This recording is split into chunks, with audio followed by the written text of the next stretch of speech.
Assalamualaikum warahmatullahi wabarakatuh. Selamat siang, selamat bertemu saudara sekalian dalam acara PKK Mahasiswa Baru Politeknik APP Jakarta tahun 2020.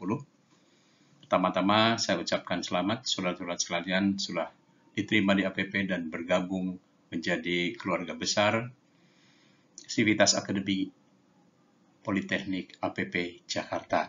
Semoga saudara-saudara sekalian bisa mengikuti pelajaran di kampus Merah Jakarta dengan baik dan bisa lulus dengan tepat waktu. Saudara-saudara sekalian, pada kali ini saya mendapatkan tugas untuk menyampaikan sedikit informasi sebagai wawasan kepada saudara-saudara sekalian yang terkait dengan industri 4.0 atau revolusi industri yang keempat yang terjadi di dunia ini.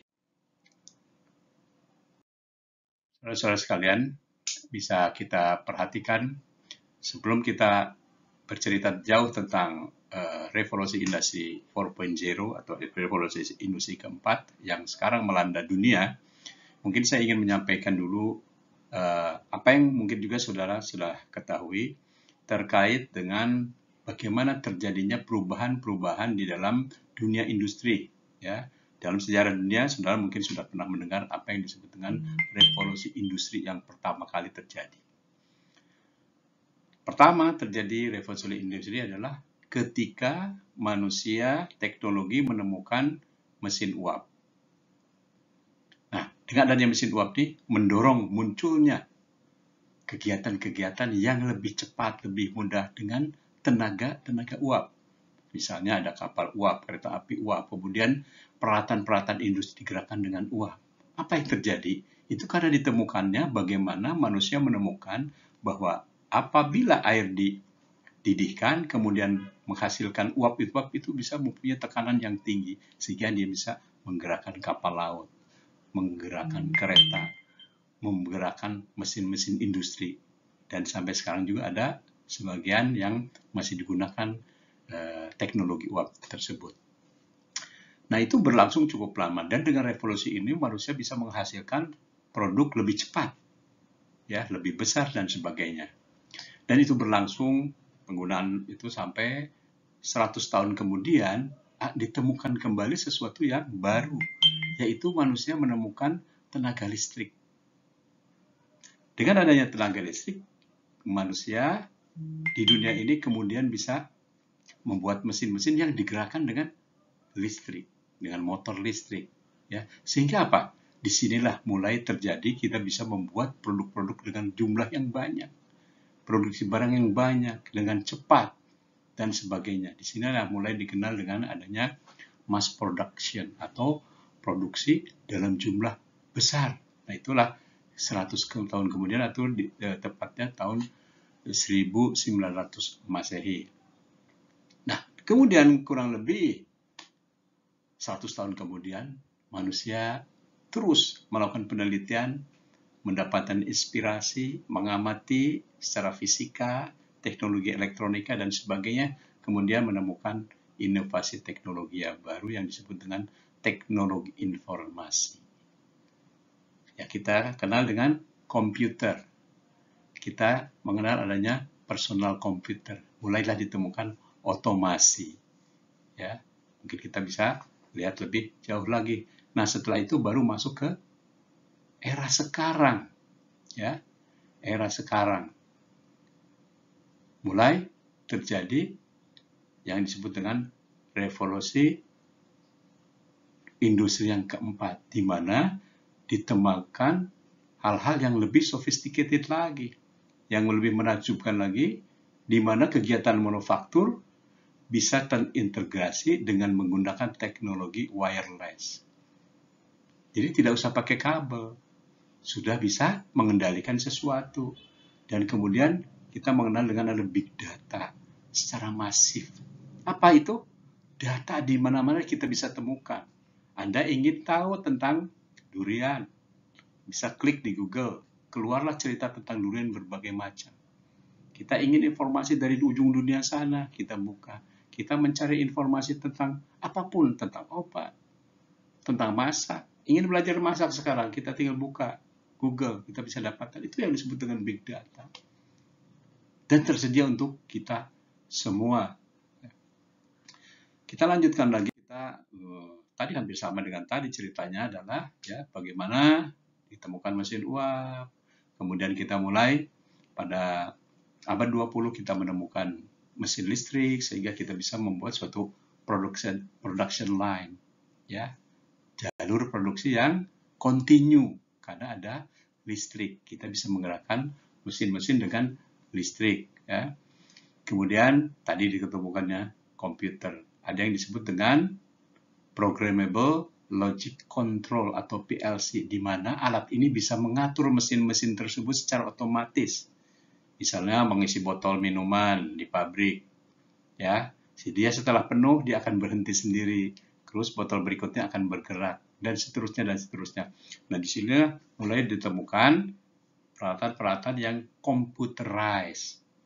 Mungkin Anda pernah mendengar alat yang disebut dengan CNC, mesin CNC, ya, computerized numerical control. Dia dikontrol secara numerik dan menggunakan adalah PLC, Programmable Logic Control, ya. Kita tidak usah mendalami itu. Nah, sekarang kita ada di era ini. Hari ini kita ada di era Industry 4.0 atau yang disebut dengan Cyber Physical System.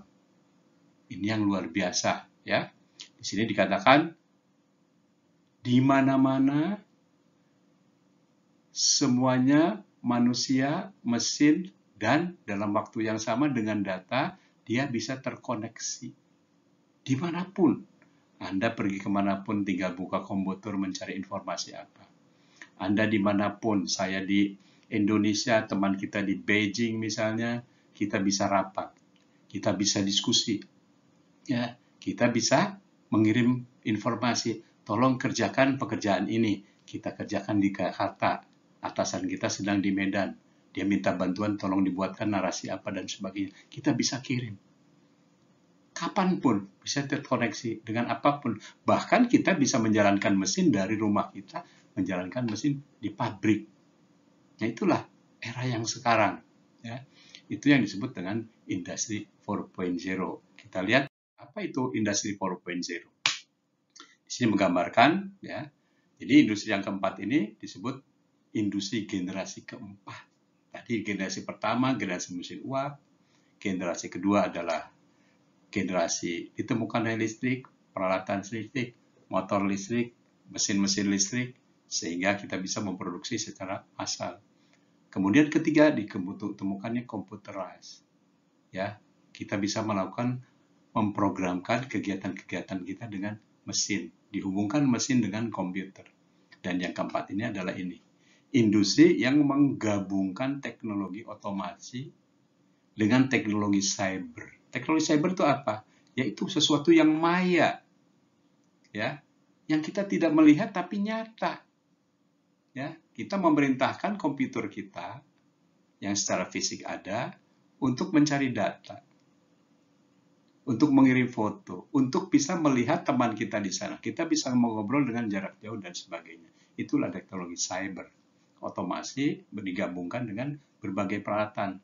Ya, ini merupakan kecenderungan otomatisasi dan pertukaran data dalam teknologi manufaktur. Jadi dalam teknologi membuat sesuatu di dalam pabrik itu kita bisa terjadi pertukaran data, kita saling memerintahkan. Ya, tadi nanti manusia perannya sudah sedikit lagi karena sudah bisa dilakukan otomasi dengan mesin-mesin yang cerdas. Nah, di sini Anda katakan termasuk juga sistem cyber fisik. Misalnya sistem internet, ya, sesuatu yang maya bisa berhubungan dengan fisik. Ya, ada yang disebut dengan Internet of Things. Jadi internet itu nyambung dengan siapapun, dengan barang apapun. Ada yang disebut dengan komputasi awan atau cloud computing, di mana ini merupakan kumpulan-kumpulan server. Jadi server yang menyimpan data itu bisa terkoneksi dan bisa berdialog dengan kita. Ya, makanya datanya di mana? Datanya di cloud, disimpan dalam server di suatu tempat. Makanya digambarkan seperti ini, seperti awan. Karena banyak di sini. Ya. Dan sebagainya. Apa itu cloud computing? Di sini dijelaskan. Cloud computing adalah teknologi yang mengacu pada penggunaan media internet. Jadi disalurkannya melalui internet sebagai sumber daya komputasi. Ya, jadi tadi server-server banyak itu dihubungkan dengan internet sehingga kita bisa memanfaatkan. Ya, atau secara teknis, cloud computing adalah tadi seperti saya katakan banyak server yang saling terhubung digunakan untuk menyediakan sumber daya oleh setiap pengguna secara bersama-sama. Itulah sesuatu yang merubah hidup kita, merubah gaya kita, dan banyak sekali dalam 10-15 tahun ini perubahan-perubahan yang luar biasa yang dulu tidak pernah kita bayangkan. Ya, sekarang saudara-saudara sekalian, kalau mau makan, membeli makanan yang enak, tidak usah pergi, tinggal pencet HP saudara-saudara sekalian. Tahu-tahu datang itu. Persis seperti yang kita inginkan. Dulu tidak pernah terbayangkan seperti itu. Ya. Baik saudara-saudara sekalian, ini juga sebagai gambaran bagaimana industri 4.0 ini, ya, di mana ada satelit, ya, ini bisa menghubungkan sinyal-sinyal cyber, sinyal elektronik, ya, sehingga bisa menghubungkan semua orang, ya, semua peralatan, mesin-mesin di pabrik dan sebagainya. Maka disebut industri 4.0 itu adalah terjadinya integrasi sistem manufaktur, ya. Terjadinya integrasi sistem manufaktur virtual dan fisik secara global bekerja sama satu sama lain dengan cara fleksibel. Jadi satu sama lain antara yang virtual, yang maya, yang tidak bisa dilihat dengan yang nyata itu bisa berhubungan, bisa terkoneksi, bisa saling memerintahkan dan bisa menghasilkan sesuatu secara fleksibel. Maksudnya adalah di sini secara fleksibel dia gampang dirubah-rubah sesuai kemauan kita. Luar biasa. Nah, ini adalah saya sampaikan mungkin ada beberapa teknologi yang mendukung, ya, industri 4.0 atau yang mendukung aktivitas-aktivitas yang tidak dibayangkan tadi bisa terjadi. Ya, yang pertama di sini dikatakan ada yang disebut dengan artificial intelligence. Artificial ini adalah palsu atau buatan. Intelijen itu kecerdasan buatan. Jadi sekarang kecerdasan manusia itu bisa dipindahkan ke mesin. Mesin-mesin sekarang cerdas, bisa memilih barang, bisa mengatakan ini salah, bisa memperbaiki dan sebagainya. Maka artificial intelligence ini atau kecerdasan buatan ini disebut sebagai teknologi to process information, to think, and make automated decision.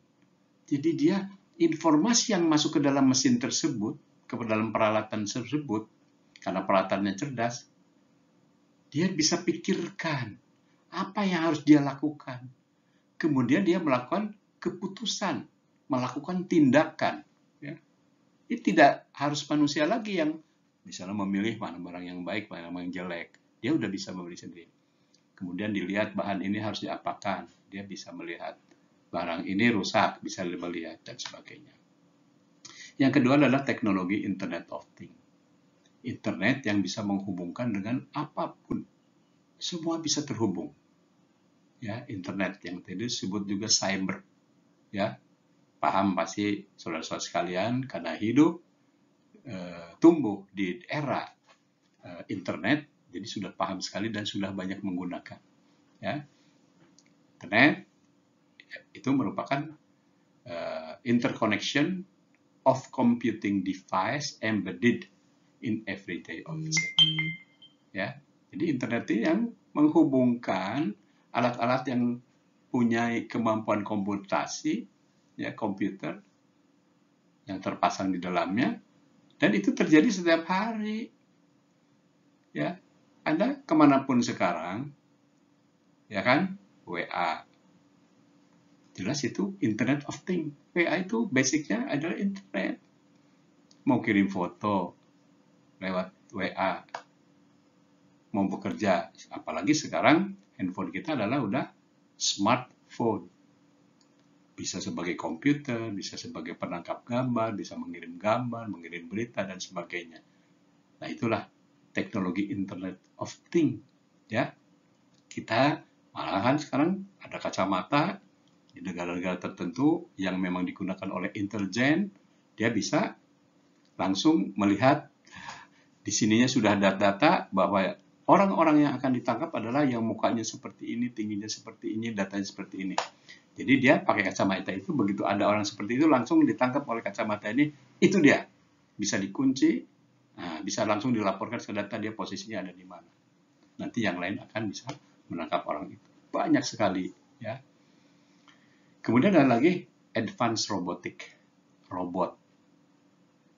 Pada generasi ketiga, robot sudah ada, sudah digunakan, tapi robotnya hanya bisa melakukan hal-hal tertentu, ya, sesuai perintah yang sudah ditetapkan dan diprogramkan, ya, tadi dengan menggunakan PLC tadi, programmable numerical logic PLC, ya, logical control, ya. Nah, ini robot, ya. Jadi robotic technology supplemented by artificial intelligence. Jadi robot-robot ini sudah dikasih otak. Ya, kasarnya sudah dikasih otak. Sudah diberikan kecerdasan buatan. Jadi dia pintar. Dia bisa melihat, oh, ini penjahat. Nah, bisa begitu. Oh, ini harus dibersihkan. Dia bersihkan. Makanya sekarang ada robot pembersih rumah. Kan? Ada robot penanak nasi. Ada robot yang ngelas dan sebagainya. Dan dia tahu kalau barang-barang yang dikerjakan itu salah, dia akan reject dan sebagainya. Kemudian yang selanjutnya adalah teknologi yang disebut wearable device. Ada augmented reality, ada virtual reality. Wearable device itu adalah barang-barang yang kita pakai yang bisa terhubung dengan internet. Ya, misalnya gini, kita menggunakan jam. Jam itu bisa terhubung dengan internet yang bisa mengontrol pabrik kita. Ya, berapa jumlah produksi hari ini atau jam sekarang, begitu kita sedang main golf gitu ya. Kita lihat, ingin tahu sekarang targetnya harusnya jam 12 ini harus menghasilkan misalnya 1 juta pieces barang. Kita nggak usah telepon, bisa lihat dari jamnya itu. Oh, udah sekian. Karena jam kita sudah bisa dihubungkan dengan peralatan mesin yang ada di pabrik. Ya, kemudian saudara pun jalan kaki. Ya. Langkahnya bisa dihitung dengan HP saudara-saudara sekalian. Ada di situ aplikasinya. Berapa langkah, berapa kilometer, berapa kalori yang dibuang, dan sebagainya. Ada juga yang disebut dengan augmented reality. Ini reality tambahan. Jadi kalau kita misalnya ada di kantornya sempit, ya. Kemudian kita ingin merasakan bahwa di kantor itu terasa seperti di dalam hutan yang dekatnya ada air terjun. Nah, itu bisa dibuat dengan teknologi ini. Sehingga ketika kita bekerja, seolah-olah di hadapan, bukan seolah, kelihatan di hadapan kita bahwa ada air terjun. Sejuk, ya, hawanya juga bisa diatur sesuai. Jadi seperti di tempatnya. Itu augmented reality, ya.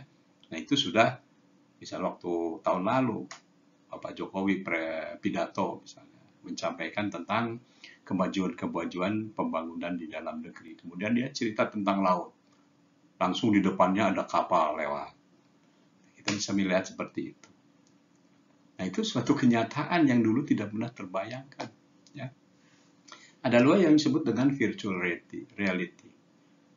Ini juga adalah semacam alat yang untuk bisa memberitahukan kondisi yang sebenarnya yang bisa kita rasakan, seolah-olah kita bisa melakukan itu, padahal kita ada di tempat kita. Misalnya di dalam dunia pariwisata, ya, ada sekarang travel bureau yang misalnya menceritakan tentang Danau Toba. Orang itu hanya bagaimana keindahan Danau Toba itu dia hanya disuruh pakai kacamata. Yang besar itu, mungkin gambarnya saya nggak sediakan, mohon maaf. Sehingga kemudian dia bisa melihat, seolah-olah dia bisa melihat dan merasakan, seolah-olah dia ada di tempat yang sana. Ada angin semilir, kemudian dia ada merasa dekat, banyak orang di sana, seolah-olah di sebelahnya ada orang dan sebagainya. Seolah-olah ada air. Itu dia bisa rasakan seperti itu, padahal hanya dengan menggunakan kacamata. Bahkan sekarang virtual reality itu digunakan juga untuk training, untuk simulasi, ya, misalnya simulasi perang. Itu bisa dengan kacamata tersebut seperti kita mengejar musuh dan menembak musuh seperti sebenarnya. Bahkan untuk training pengelasan, mengelas, menjambung logam, ya, dengan logam lagi, dengan dipanaskan, itu sekarang trainingnya bisa lakukan dengan virtual reality dan augmented reality. Jadi dia seperti ngelas seperti. Jadi begitu ngelasnya salah, dia nempel, betul-betul seperti nempel, dia tidak bisa tarik lagi. Dan setelah itu dia lakukan bisa bagus, baru dia akan melakukan mengelas sebetulnya dan betul-betul bisa. Nah itulah, ya, makanya disebutkan di sini adalah the use of technology to enhance functionality of everyday home item. Jadi ini, ya, teknologi yang digunakan untuk meningkatkan fungsi-fungsi dalam keseharian kita, ya, tergantung apa yang kita inginkan. Jadi luar biasa. Kemudian yang terakhir, contoh yang terakhir adalah ada yang disebut dengan 3D printing. Pencetakan 3 dimensi. Ini bukan untuk mencetak gambar, ya, tapi mencetak barang. Jadi membuat barang itu bisa cepat, karena langsung dengan mesin tersebut langsung jadi barangnya bentuknya. Tidak harus dibikin komponennya dulu, bagian ininya dulu dipotong dulu, tidak. Langsung sekaligus alat itu bisa melakukan sampai barang itu jadi, termasuk membuat rumah. Ya, di beberapa negara sudah dilakukan bagaimana membuat rumah kompleks yang modelnya sama dilakukan dengan menggunakan 3D printing. Ya, jadi ini disebut sebagai additive manufacturing. Jadi untuk membantu atau tambahan untuk dalam proses manufacturing, ya, untuk membuat barang-barang yang 3 dimensi, yang barang-barang padat yang 3 dimensi. Ini banyak digunakan. Dan ada beberapa teknologi lain, tapi inilah teknologi utama yang memang terjadi dan digunakan dan mempengaruhi terjadinya industri 4.0 yang disebut dengan gabungan antara cyber physical system. Jadi sistem fisik dan sistem cyber itu gabung. Ya. Seperti kita sekarang, sistem fisik, ada komputer, ada saya, kemudian melalui internet, saudara di tempat yang jauh bisa mendengarkan, bisa melihat seperti ngobrol, ya, bisa melihat gambar saya seperti apa orangnya dan sebagainya. Ya.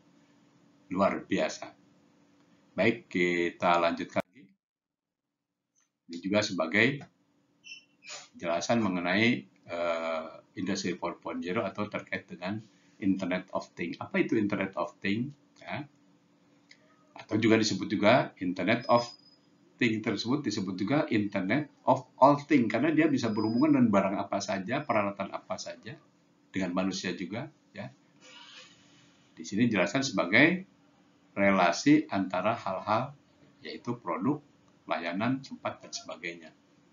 Kita pun di rumah bisa melakukan itu, pulang kita ingin membuka pintu pagar, tidak usah nyuruh, nggak usah ada pembantu, bisa kita pencet buka, ingin menyalakan lampu, ingin memasak nasi dan sebagainya, itu sudah ada yang bisa dilakukan dengan melalui internet. Ya.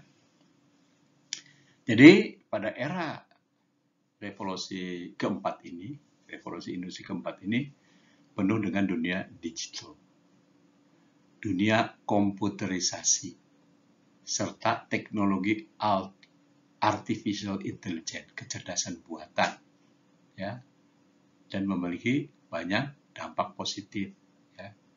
Tapi tentunya harus disikapi juga dengan bijak, karena bisa juga digunakan untuk hal-hal yang sifatnya negatif. Nah, ini tentunya akan didukung dengan adanya big data. Jadi, ada suatu data yang tersimpan yang bisa kita gunakan dimanapun, oleh siapapun, dengan cara bagaimanapun.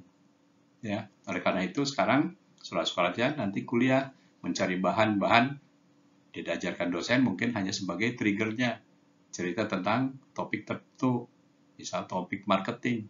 Anda bisa mencari informasi tentang marketing, tentang branding, tentang selling, dan sebagainya dengan cara melalui internet. Karena ada big data. Ada data yang besar di dalam dunia ini yang bisa kita ambil. Ya, ada big data. Ada yang disebut dengan cyber security. Nah, inilah pentingnya juga adalah keamanan-keamanan untuk menjaga koneksi-koneksi kita untuk tidak dimanfaatkan orang lain. Mungkin kita sering melihat ada peretasan atau pembajakan, penyalahgunakan Facebook kita punya, Instagram punya, dan sebagainya, atau data kita diambil dan sebagainya. Integrated system, sistem yang terintegrasi, nyambung semua, ya, cloud computing. Bagaimana ada tempat-tempat penyimpanan data yang saling terhubung. Ya. Itulah saudara-saudara sekalian terkait dengan bagaimana perkembangan dunia ini begitu luar biasa dengan adanya suatu teknologi. Ya, dan ini perpindahan antara revolusi ketiga sampai keempat itu kurang dari 100 tahun. Dari 1 ke 2 100 tahun, 2 ke 3 100 tahun, dan 3 ke 4 lebih cepat. Dan cepat sekali. Nah, ini di era digitalisasi ini, Industri 4.0 tentunya ada ancaman-ancaman bagi kita. Ya. Di sini secara umum, ya, dari informasi global, bahwa akan menghilangkan sekitar 1,5 miliar pekerjaan antara tahun 2015 sampai 2025. Dalam 10 tahun itu akan kehilangan jenis pekerjaan, akan hilang, tidak dilakukan orang lagi. Contohnya apa? Misalnya gini, di kantor. Dulu ada seorang bendahara di kantor, ada juru bayar gaji. Ya, dia harus menghitung, mencatat absennya dan sebagainya, kemudian menghitung uangnya, dimasukkan amplop, kemudian dibayarkan gaji. Orang tanda tangan, tanda terima gaji dan sebagainya. Sekarang tidak lagi. Sekarang dari bank, kita kerjasama dengan bank, hanya persyaratannya diatur oleh komputer, absennya diatur oleh komputer, dicatat oleh komputer, prestasinya juga begitu, kita tinggal masukin data, kemudian langsung akhir bulan ada catatannya di rekening bahwa gajinya nambah sekian dan sebagainya. Sehingga apa? Juru bayar tidak ada yang proses menghitung data menghitung absen tidak. Mungkin tadinya untuk bagian bendahara yang ngurusin gaji aja ada 10 orang. Sekarang mungkin tidak ada. Ya, jadi bagian keuangan bagian itu sudah hilang. Ya. Banyak lagi pegawai bank. Sekarang orang ngambil uang cukup di ATM. Mengirim uang, membayar, cukup di ATM. Misalnya, bahkan bukan hanya di ATM, melalui smartphone saudara-saudara sekalian, melalui HP. Melalui HP, ngambil uang pakai HP, sempat pakai HP, dan sebagainya. Sehingga apa? Pegawai bank yang ada biasanya di counter, yang dulu kita biasanya antri kalau mau ngambil uang atau nyetor uang, sekarang sepi. Ya. Kemudian pegawai tol. Pintu tol biasanya ada orang membayar ke situ, ada kembaliannya dan sebagainya. Kalau pintunya ada 5 pegawai, plus yang membantu asistennya mungkin 2 orang. Paling nggak kalau pintunya 4, ada 6 orang di sana, termasuk tambah keamanan. Sekarang tidak ada, karena tinggal tempel kartu saja. Ya. Jadi itu yang terjadi. Tapi tentu di sini juga dikatakan ada peluang juga. Ya, ada peluang penambahan tempat kerja. Ya, jadi di era digitalisasi ini berpotensi memberikan peningkatan net tenaga kerja 2,1 juta pekerjaan baru di tahun 2025. Kenapa? Banyak hal-hal baru yang memang harus ada yang mengerjakan. Tapi tentu sesuatu yang harus di backup dengan kemampuan digital, kemampuan kreativitas. Ya, misalnya dulu tidak ada orang yang disebut dengan content creator yang memasang iklan di media sosial atau di Facebook atau di media-media digital lainnya. Sekarang ada orang-orang yang di dalam satu perusahaan mungkin content creator-nya ada beberapa orang. Karena dia harus memikirkan tiap hari, kemudian mendesain, membuat suatu informasi yang menarik untuk menyampaikan informasi tersebut agar barangnya bisa dibeli. Kemudian ada pekerjaan lain lagi yang disebut dengan influencer. Orang-orang yang memang dikenal orang, bisa mempengaruhi orang, digunakan dalam. Dan banyak lagi pekerjaan-pekerjaan tersebut. Ya. Orang-orang yang membuat aplikasi. Ya, sekarang misalnya juga terkait dengan belanja, saudara-saudara sekalian. Belanja bisa kita dari rumah. Tinggal klik misalnya, ya bukan iklan ini, tapi Bukalapak. Klik Bukalapak, cari barang apa, gitu ya. Oh, saya mau cari sepeda, bisa. Lihat Bukalapak, ada berbagai. Jadi mallnya pindah ke mall virtual, ya. Jadi Bukalapak itu seperti mall. Kemudian di dalam ada penjual kan, kita cari sepeda. Ada penjual si Anu di Klaten, penjual si Anu di Surabaya, Jakarta Barat, ada di Bogor dan sebagainya. Harganya mungkin ada selisih dan sebagainya. Nah, kita tinggal pilih, kita klik. Kemudian kita dapat perintah bayar melalui nomor ini. Pakai rekening atau nomor kode, kode Bukalapak ya, nomor account-nya. Kemudian kita buka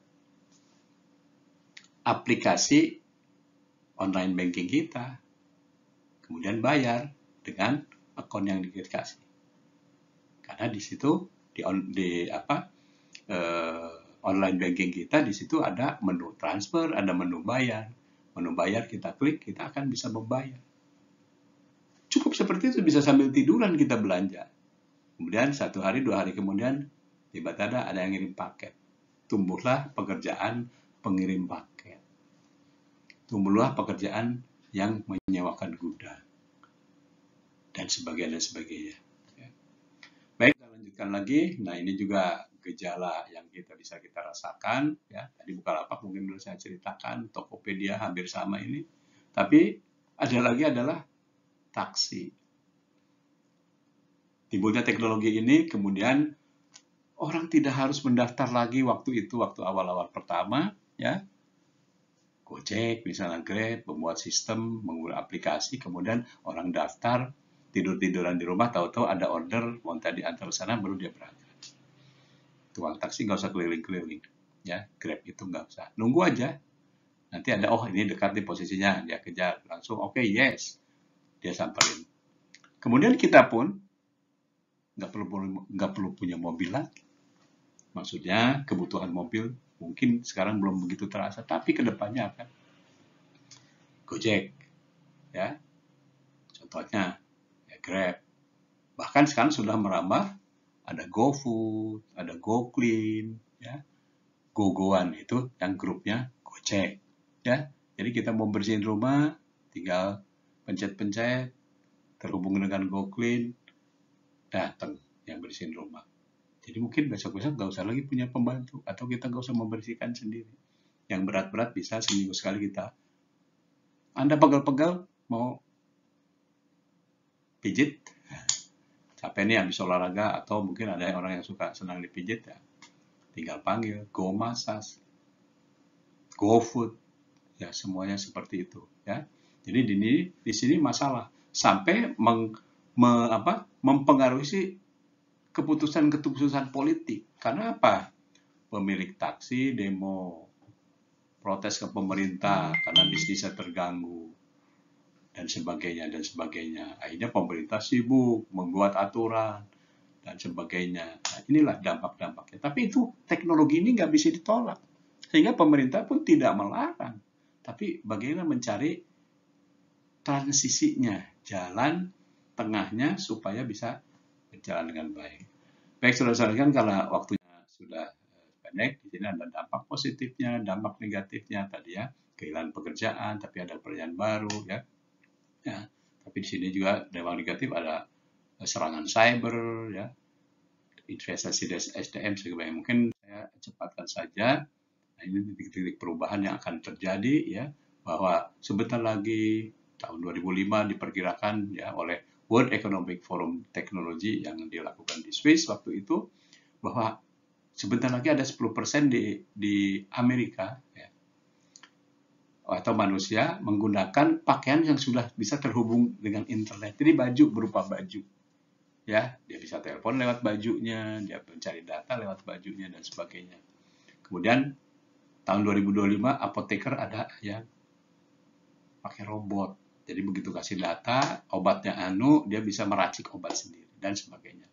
Mobil 3 dimensi, pencetakannya. Kemudian ada mobil yang tidak perlu menggunakan sopir. Karena apa? Dia sudah dipandu dengan internet, dengan sensor-sensor. Jadi kalau dia jalan, makanya lampu merah mungkin nanti juga tidak perlu lagi. Karena semua seperti itu. Ya. Maaf, mungkin karena waktunya terbatas. Jadi saya percepat sedikit. Nah, ini gambaran bagaimana untuk masuk ke dalam teknologi tersebut ternyata ada yang saya tidak akan ceritakan semua. Ada yang paling penting, yang paling awal yang harus dilakukan adalah people and culture. Jadi manusia yang harus diurus, ya, manusianya, mentalnya, culture-nya harus dirubah. Dia harus punya open mindset, skill development, dan juga punya culture dengan digital, era digital tersebut. Saudara-saudara sekalian, sebagai kesimpulan, ya, oleh karena itu dalam menghadapi era digital ini, era Industri 4.0, seperti saudara-saudara sekalian nanti akan kuliah di APP, maka rubahlah diri saudara sekalian. Bereskanlah untuk bisa masuk ke dalam era digital ini. Jadi di sini saudara harus membangun culture yang sesuai dengan kebutuhan era digital atau Industri 4.0 tersebut. Saudara harus open mindset. Cara berpikirnya harus terbuka, harus mampu menerima informasi dan perubahan-perubahan. Ya, jangan maunya karena sudah enak akan di situ terus, harus berkembang. Ya, harus berinovasi dan sebagainya. Dan harus punya semangat untuk meningkatkan kemampuan, keterampilan atau skill development sehingga kita bisa masuk ke dalam suatu culture, kebiasaan era industri revolusi yang keempat ini, ya, di mana kita memang harus inovatif, harus kreatif, harus mau meningkatkan skill, harus open mindset dan sebagainya. Nah, itulah sebagai kesimpulan.